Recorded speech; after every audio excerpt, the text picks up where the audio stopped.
One of the things you're going to need when you're processing for the SRRV are you're going to need some documents apostilled. Okay, not apostilled, but apostilled. And the way you get that done is through your Secretary of State, wherever you're currently residing. And it's going to be a little bit different in each state, and I'll show examples of that.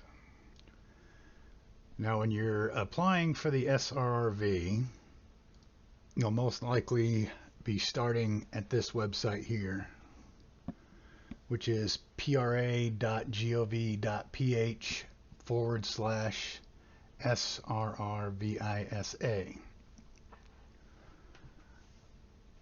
And when you scroll down, it'll show you the different options,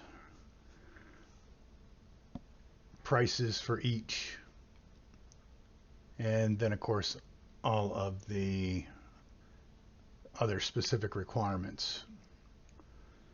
Now I am applying for this one, the expanded courtesy, which is for over 50, a veteran with over $1,000 pension. So specifically for that, I needed 3 documents apostilled.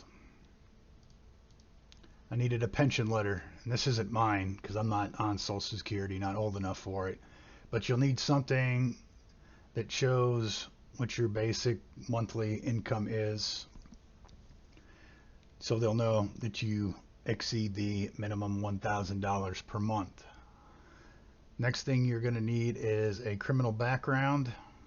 I went with the FBI. I did a separate video on that, on how to obtain this without paying a third party extra money, just to go directly to the FBI.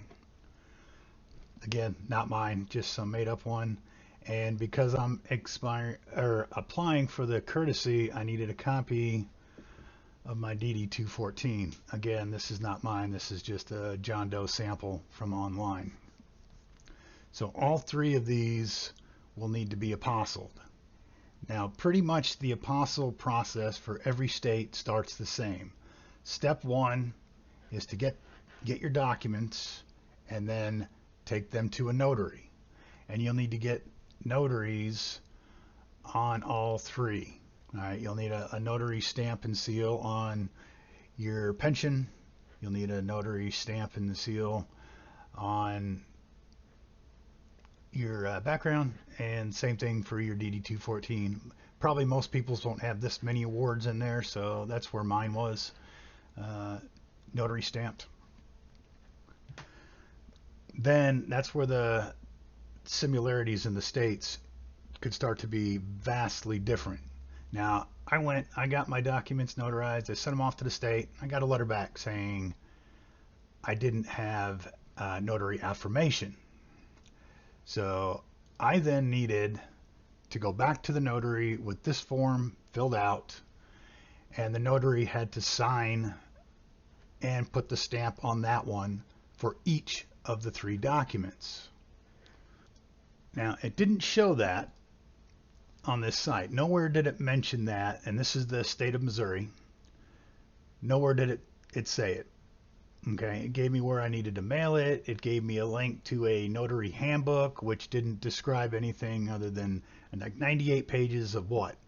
Okay, so I highly recommend that whatever state you're working with, you call their number. Somewhere on the website there should be a contact number. Contact them directly and then find out specifically. So they mailed mine and my check back to me, so I had to go back to the notary, get this thing completed and signed and stamped by the notary 3 times, one for each, and I had to mail it back. Still waiting on it. And just for example, I pulled up one other state, state of Tennessee, which you apparently cannot see because I turned it off. All right, now the state of Tennessee, again, they start with the notary, at any notary apparently, but then you have to take it to a county clerk in the same county that you receive the notary in for this. Then you have to complete this authentication form, Then you submit it. Now, I don't know if you have to complete this and have the notary do anything with it. Again, that's why you want to find the number that you can call and call your people directly, because as you can see, it's vastly different. I didn't have to do this step here. I didn't have to do this step here. But with mine, I did have to print out a page from here, this cover letter. So I actually completed this and sent it with my stuff. So again, apostles take a little bit of work, but they're not, it's not too hard. The hardest part is figuring out exactly what you need to do, and I would suggest getting your documents notarized and then calling, or even calling before that. Make sure you know exactly everything you need to include before you mail it off to your Secretary of State. Some states have walk-in offices, others do not, but that's basically it in a nutshell. If you have any questions, feel free to post them down below. And I hope this, for me, this was a real big gray area, and I didn't really understand it, so I'm plugging through. I figured I would throw this out there because I've answered a lot of the questions I had prior. It seemed daunting, but after I did it, it wasn't so bad. So thanks for watching.